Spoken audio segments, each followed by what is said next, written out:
तुम क्या तुम जानना चाहते हो सोलो लेवलिंग की पूरी कहानी विद इन 15 मिनट? वीडियो शुरू करने से पहले बता दूं, मैं इस वीडियो के अंदर सोलो लेवलिंग के हर एक इवेंट को कवर करूंगा, बट डिटेल में नहीं। तभी मैं 200 चैप्टर की मानवा को कुछ इतने कम टाइम में कवर करने वाला हूं। But tension not, solo leveling complete story को डिटेल के अंदर किसी और वीडियो में कवर करेंगे। बट इस वीडियो के अंदर हमारे पास है ये लड़का, ये है हंटर। किसको हंट कर रहा है? ये मॉन्स्टर्स को। वो कहाँ है? डंजन में। और डंजन कहाँ से आई वो मैं स्टोरी के आगे पता चलेगा। अभी के लिए हमारे पास है सन जिनवू, जो है weakest Hunter on the planet earth. Hunters की रैंक होती है फ्रॉम S to E और हमारा लौंडा इरैक हंटर है। सेम जो डंजन है उनकी भी कुछ रैंक होती है। डंजन के अंदर मॉन्स्टर है, बॉस है, उसको मारो तभी डंजन बंद होएगा। और अगर डंजन खुल गया और 7 दिन तक बंद नहीं हुआ तो मॉन्स्टर डंजन से बाहर शुरू कर देंगे। दैट्स व्हाई जिनवू आया है कुछ लोगों के साथ डंजन में जाने, उसको बंद करने और कुछ पैसा कमाने, क्योंकि उसकी माँ एडमिट है और उसको बहन के पढ़ाने की जिम्मेवारी उसके सर पे है। तो जिनवू लोग हर डंजन में एंटर करता है, एक मॉन्स्टर को मारता है, एक मॉन्स्टर जिनवू की मारता है, बट उसकी दोस्त जो ही उसे हील कर देती है। बट सरप्राइज सरप्राइज, ये है एक डबल डंजन जहाँ हमारी रेड टीम जाती है और पैसा कमाने, बट इनका कट गया और ये लोग भी कट गए। बट समहाउ जिनवू जाके रूल समझे कुछ लोगों को बचा लेता है, बट एंड में खुद मरने की कंडीशन में रह जाता है वहीं पे। बट मरने से जस्ट कुछ सेकंड पहले उस सामने नोटिफिकेशन आती है जहाँ लिखा होता है भाई प्लेयर बनेगा तू। जिनवू यस करता है और अगले पहले वो हॉस्पिटल में उठता है जहाँ पे हॉट नर्स की जगह पे 2 लौंडे आते हैं, जिसके हिसाब से जिनवू रीअवेकन हुआ है। बेसिकली हंटर्स को जो शुरू में रैंक मिलती है वो उसी रैंक पे रहते हैं, kind of genetics. But reawakening होने के बाद उनकी रैंक बढ़ सकती है। बट हमारा जिनवू तो एक ई रैंक हंटर से भी बहुत ज्यादा वीक है। तो हमारे लौंडे चले जाते हैं, बट जिनवू को अभी सिस्टम दिख रहा होता है जो उसको कुछ फिजिकल ट्रेनिंग करने को बोलता है। और जैसे तुम लोग पढ़ाई को मजाक लेते हो, जिनवू उस चीजों को भी मजाक ही लेता है। बट टास्क ना कंप्लीट करने पे सिस्टम जिनवू को पनिशमेंट देता है और उसे एक अलग ही डायमेंशन में भेज देता है जहां उसे कुछ मॉन्स्टर से 4 घंटे सर्वाइव करना है। वो कर लेता है। वो अगले दिन से ही हॉस्पिटल के अंदर अपनी ट्रेनिंग शुरू करता है और थोड़ी मसल्स बन गई, थोड़ा लेवल अप हुआ, नर्स भी इंप्रेस हो गई। फिर सिस्टम जिनवू को एक की देता है डंजन की, जहां जिनवू कुछ कुत्तों को पेलता है, कुछ कुत्ते जिनवू को पेलते हैं। स्ट्रगल बट जिनवू डंजन को क्लियर कर लेते हैं आके बॉस को भी हरा के, और काफी स्ट्रगल करता है बॉस के अगेंस्ट वो। अब जिनवू इसके बाद एक और डंजन रेड पे जाता है जहाँ पे 8 लोग ऑलरेडी थे और 2 लोग की और नीड थी। एक जिनवू और एक और डी रैंक हंटर आता है, इसका नाम होता है जिनहो। बट ये 8 लोग एक्चुअली में जिनवू और जिनहो को धोखा देके यहाँ से भाग जाते हैं, उनको बॉस रूम में ट्रैप कर देते हैं। जिनवू बॉस को पेलता है, फिर जो 8 लोग वापस आता है जिनवू इनको भी मार डालता है। बस दिक्कत ये हुई कि इनमें से एक लौंडा जो मरा उसका भाई था एक S रैंक हंटर, जो अब जिनवू के पीछे पड़ चुका है। साथ ही साथ जिनहो की हेल्प मांगता है गिल्ड मास्टर बनने में और उसको एक्सचेंज में वो 30 बिलियन वॉन भी देगा। इसके बाद जिनवू एक और रेड पे जाता है उन लोग के साथ जो डबल डंजन के सर्वाइवर होते हैं कुछ लोग, साथ में 3 प्रिजनर और एक बी रैंक हंटर। वैसे तो नॉर्मल डंजन है, बट वो जो बी रैंक हंटर है उसको असली में पैसा दिया गया इन 3 प्रिजनर्स को मारने का। वो मार भी देता है, बट कुछ हंटर उसे देख लेते हैं तो अपने आप को बचाने के लिए वो उन हंटर्स को भी मार देता है। और एंड में आके वो जिनवू के दोस्तों पे भी अटैक करता है, बट जिनवू समहाउ उसे हरा देता है।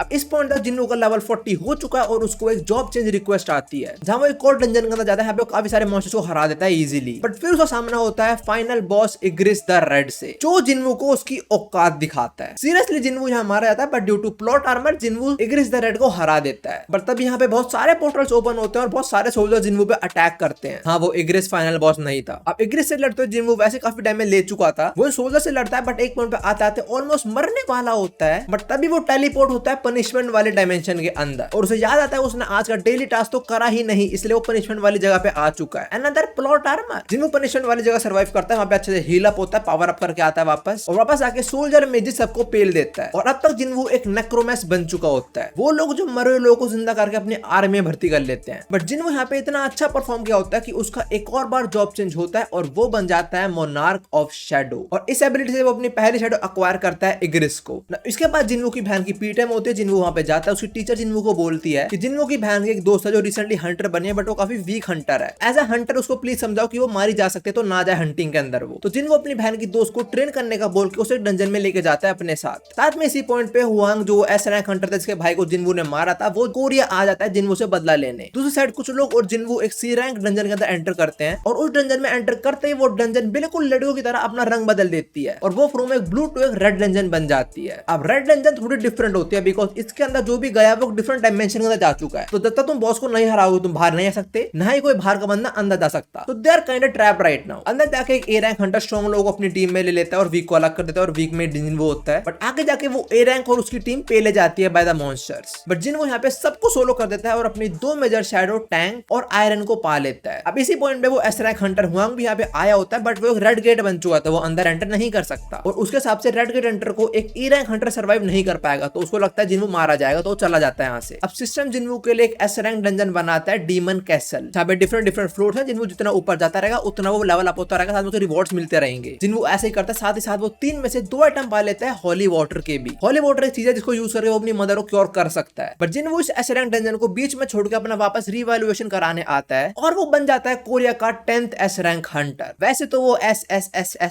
14 15 और ऐसे लगा लो, इतना रैंक हंटर है वो, क्योंकि उसके अंदर इतना माना कि मशीन मेजर ही नहीं कर पाई उसकी माना को। फिर जिन्वू अपनी आइडेंटिटी छुपाते हुए एक ए रैंक डंजन के अंदर एंटर करता है। बट वहां पे मॉन्स्टर्स इतने पावरफुल होते हैं कि सब पहले आते हैं, बट जिन्वू सबको बचा लेता है। He just solos everyone right now, और अपनी एक और मेजर शैडो टस्क को भी एक्वायर कर लेता है। अब जिन्वू फिर से डीमन कैसल के अंदर एंटर करता है, जहां वो एक फीमेल डीमन को भी इंप्रेस कर देता है। लाइक वो तो फ्लैट थी जिन्वू के लिए, और इस पॉइंट तक उसका लेवल 90 हो चुका है। जिन्वू फाइनल 4 तक जाता है, वहां पे जो डीमन किंग बैरन है उसको भी हरा देता है और अपनी 5th मेजर शैडो कैसल को भी एक्वायर कर लेता है। साथ ही साथ उसको होली वाटर बनाने के सारे आइटम मिल जाते हैं और फाइनली वो अपनी मदर को बचा लेता है। दूसरी साइड कोरिया और जापान प्लान बनाते हैं जेजू आइलैंड पे रेड करने का। उस आइलैंड में बहुत टाइम पहले एक एस रैंक डंजन ओपन हुई थी तो कोई बंद नहीं कर पाया और वो आइलैंड से सबको भागना पड़ा। बट अब उस डंजन को बंद करना पड़ेगा बिकॉज वहां पे जो मॉन्स्टर्स हैं एंड्स, उनका म्यूटेशन हो रहा है। वो उड़ना सीख रही है, तो इससे पहले वो कहीं और लोकेट करे, हमें उन्हें वहीं पे मारना पड़ेगा। कोरिया और जापान के मेजर एस रैंक हंटर इसके अंदर पार्टिसिपेट करते हैं, बट नॉट जिन्वू। जापान के हंटर्स प्लान बनाते हैं कि वो आइलैंड के 4 कोनों पे रहेंगे और आंट्स वगैरह को बाहर संभालेंगे, और जो कोरिया के हंटर है वो अंदर जाके डंजन गेट बंद कर दे, मतलब बॉस को हरा दे। बट ये एक्चुअली में जापान के हंटर्स का एक प्लान होता है कोरिया के सारे एस रैंक हंटर्स को मारने का। बट वो उल्टा पड़ जाता है बिकॉज आंट्स का किंग आता है जो सबसे पहले जापान के सारे एस रैंक हंटर्स को इजीली खत्म कर देता है। इवन कोरिया के हंटर्स भी सामने स्टैंड नहीं कर पा रहे होते, बट सबको बचाने आ जाता है हमारा जिन्वू, जो आंट किंग को भी अपना शैडो बना देता है जिसका नाम होता है बेरू, जो मेरा पर्सनल फेवरेट शैडो है इसका। और ये रेड पूरी लाइव टेलीकास्ट हो रही होती है, तो लोग जिन्वू की ऑनलाइन काफी तारीफ भी करते हैं और कुछ लोग बुराई भी करते हैं कि वो पहले क्यों नहीं आया, अगर पहले आता तो सबको बचा लेता। बट ये रेड के बाद अमेरिका जिन्वू को रिक्रूट करने का ट्राई करते थे, बट जिन्वू मना कर देता है। अब वो खुद बहुत बड़ा बंदा बन चुका है, उसने अपनी गिल्ड बना ली, आजिन गिल्ड। अब इसके बाद जिन्वू एक और रेड गिल्ड के अंदर जाता है जो वो सोलो कर देता है और उसे मिलती है एक की, जो है एक डबल डंजन की। फिर जिन्वू फर्स्ट टाइम अपनी गिल्ड के साथ एक रेड पे जाता है जहाँ पे एक सेफ्टी इंस्ट्रक्टर भी है। क्यों भाई, क्या जरूरत है तेरी यहाँ पे? जिन्वू सोलो डंजन और एक और शैडो पा लेता है, जीमा। फन फैक्ट, गिल्ड के अंदर बस 2 लोग ही हैं। अब इसके बाद जिन्वू ब्लैक की को यूज करता है और डबल डंजन के अंदर जाता है, जहाँ जिन्वू आर्किटेक्चर से मिलता है और वो सारे सवाल पूछता है। वहां से पता चलता है कि वो मोनार्क ऑफ शैडो ऐशबॉर्न का वेसल है, और आर्किटेक्चर जिन्वू की बॉडी के अंदर ऐशबॉर्न को अवेकन करने का प्रोसेस शुरू कर देता है। बट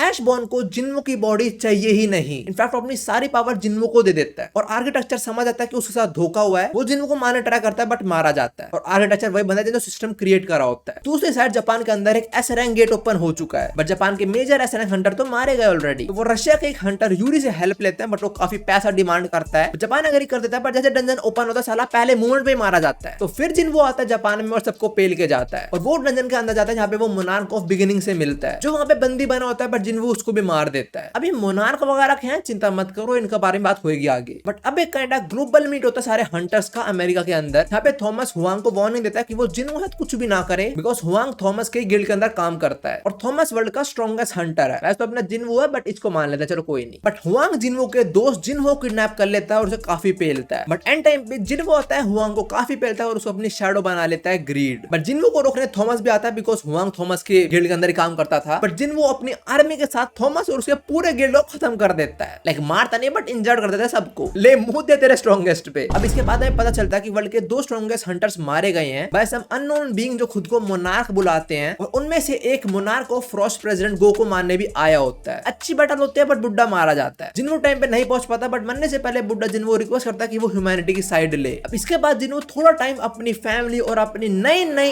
एस रैंक गर्लफ्रेंड चाही के साथ स्पेंड करता है। बट तभी उसे पता चलता है कि वर्ल्ड के अंदर 9 गेट्स ओपन हो चुके हैं, बहुत बड़े बड़े, और इन गेट से बाहर आते हैं monarch of beast, frost and plague, जिनसे जिन्वू लड़ता है। जिन्वू प्लेग्यू को मार देता है, बट फ्रॉस्ट और बीस्ट जिन्वू को मार देते हैं। और लिटरली इग्रिस के बाद कोई आया जिसने उसको पेला, वरना सबको पेले आ रहा था अकेले ही। जिन्वू जैसे मारता था उसकी एबिलिटी एक्टिवेट हो जाती है, इसका नाम होता है ब्लैक हार्ट, और वो अपने आप को हॉस्पिटल के बेड में पाता है, जब वो एक बार डबल डंजन के बाद उठा था उसी बेड पे। बट इस टाइम जिन्वू का वही लेवल है जब वो मारा था 146, साथ ही उसकी सारी पावर सारी शैडोज के साथ ही है। अब जिन्वू अपने इस लाइफ के अंदर जितना हो सके उतने लोगों को बचाता है, बट तभी उस सामने नोटिफिकेशन आता है, इस पे लिखा होता है रीस्टार्ट द वर्ल्ड यस और नो। जिन्वू मना करता है, बट नोटिफिकेशन बार बार आ रहा होता है। अभी नोटिफिकेशन बार बार आया जा रहा है बिकॉज इस टाइम जिन्वू खुद से अप्रोच कर रहा है मोनार्क ऑफ शैडो ऐशबॉर्न। अब जिन्वू इतनी बार देते क्लोज गया है, मर ही चुका है अब तो ऐशबॉर्न उसको दिखाता है कि पास्ट में क्या सब हुआ था, कहां से शुरुआत हुई सब चीजों की। अब हम सुनने वाले the starting of solo leveling, मतलब ये सारी दुनिया की शुरुआत कहां से हुई, जो मैंने डिटेल में इस वीडियो के अंदर कवर कर रखी है। बट अभी के लिए फटाफट सुनो। जी है एब्सोल्यूट बीइंग, दुनिया में इसके अलावा कुछ भी नहीं है। तो उसने लाइट से बनाया रूलर्स, डार्कनेस से बनाई मोनार्क। रूलर्स को बोला तो दुनिया बचाओगे, मोनार्क्स को बोला तो दुनिया तबाह करोगे। तो रूलर्स और मोनार्क की भसड़ शुरू हुई और लड़ाई शुरू हो गई, जिसमें दोनों साइडों काफी लॉस भी हुआ। तो एक पॉइंट पे आकर रूलर्स गए एब्सोल्यूट बीइंग के पास और उन्हें बोला हमें थोड़ी पावर दे दो, हम इन्हें कूट देंगे मोनार्क्स को। बट एब्सोल्यूट बीइंग कुछ भी नहीं बोला। तो रूलर समझ गए कि ये सारा तो एंटरटेनमेंट ले रहा है हमारी बैटल से, हम बैटलफील्ड में मर रहे हैं और तो मौज काट रहा है। तो रूलर्स प्लान बनाते हैं कि वो एब्सोल्यूट बीइंग को ही मार देंगे और उसकी पावर्स को यूज करके मोनार्क्स को हरा देंगे। बट एक स्ट्रॉन्गेस्ट रूलर इन सबको अपोज करता है, बट 7 बाकी रूलर्स मिलकर इस एक रूलर को मार डालते हैं। फिर वो रूलर जाते हैं, वो एब्सोल्यूट बीइंग को भी मार देते हैं और उसकी पावर को यूज करके मोनार्क्स को पेलना शुरू करते हैं। बट एब्सोल्यूट बीइंग को पता होता है वो जो स्ट्रॉन्गेस्ट रूलर है वो उसका सबसे मोस्ट लॉयल सर्वेंट है। तो वो स्ट्रॉन्गेस्ट रूलर के अंदर एक पावर डालता है जिसका नाम होता है अराइज, और वो रूलर होता है नन अदर देन एशबॉर्न। और एशबॉर्न जैसे उस पावर को यूज करता है वापस जिंदा हो जाता है, बट वो एब्सोल्यूट बीइंग को नहीं बचा पाता। तो वो रूलर जब बदला लेने के लिए मोनार्क्स को ज्वाइन करता है और फाइनली वो बन जाता है मोनार्क ऑफ शैडो और फिर अच्छे से पेलता है रूलर्स को। बट कुछ मोनार्क्स एशबॉर्न की पावर से डरने लग जाते हैं, तो वो एशबॉर्न को बिट्रे करके उस पर अटैक कर देते हैं। बट एशबॉर्न इन्हें मार देता है, बट एक दो मोनार्क भाग जाते हैं और तब यहाँ पे रूलर्स आते हैं जो एशबॉर्न को सॉरी बोलने आए होते हैं और उसे रिक्वेस्ट करते हैं कि वो वॉर को स्टॉप कर दे। बट इस पॉइंट तक एशबॉर्न खुद थक चुका था, रूलर्स ने बिट्रे कर दिया, मोनार्क्स ने बिट्रे कर दिया, क्या करे बेचारा। साथ में उसकी आर्मी भी काफी तबाह हो चुकी है। तो वो कुछ टाइम इस वॉर से ब्रेक लेता है, बट वो डिसाइड करता है कि वो मोनार्क्स को जरूर पेलेगा जिन्होंने उसको बिट्रे करा था। बट जब तक वो रिकवर करके वापस आता है उसे पता लगता है कि रूलर्स ने मोनार्क्स को पेल दिया है और मोनार्क ऑफ बिगिनिंग को बंदी बना लिया, जो जिन्वू ने मारा था एक एस रैंक डंजन के अंदर। बट कुछ बचे कुछ मोनार्क इन्वेड करते हैं अर्थ को। अब रूलर्स और मोनार्क की फिर से बैटल होती है अर्थ के ऊपर। अब रिजल्ट कुछ भी है, अर्थ तबाह हो गई, सिविलाइजेशन ही नहीं बची। तो रूलर्स एक आइटम को यूज करते हैं जिसका नाम है कप ऑफ रीइंकार्नेशन, जो टाइम को 10 साल पहले रिवाइंड कर देता है। अब ये लोग फिर बैटल करते हैं, चाहे रिजल्ट कुछ भी है, अर्थ फिर तबाह हो गई। तो रूलर्स कप ऑफ रीइंकार्नेशन फिर से यूज करते हैं, फिर से पहले आते हैं, फिर से ऐसा करते हैं ये लोग use. But cup of reincarnation में कुछ लिमिटेड टाइम ही यूज हो सकता है। अब रूलर्स उसको फिर से यूज करते हैं, टाइम को फिर रिवाइंड करते हैं, बट इस बार वो कुछ अलग काम करते हैं। वो अर्थ के ऊपर ओपन कर देते हैं डंजन्स को। रूलर्स का ये प्लान होता है कि वो अर्थ के लोगों को माना से फेमिलियर करा देंगे ताकि जब बैटल हो कुछ ह्यूमैनिटी सर्वाइव कर ले, तो सिविलाइजेशन को आगे बढ़ा सके। साथ ही साथ रूलर्स कुछ ह्यूमन को डिसाइड करते हैं एज देयर वेसल, और प्रेसिडेंट गो भी उनमें से एक ही होता है, तभी मोनार्क उसे मारने आया होता है। और जो 2 स्ट्रॉन्गेस्ट हंटर मारे आते हैं वो भी कुछ 2 रूलर्स के वेसल ही होते हैं, तभी मोनार्क उन्हें मारने आए होते हैं। अब मोनार्क्स को हंट करते करते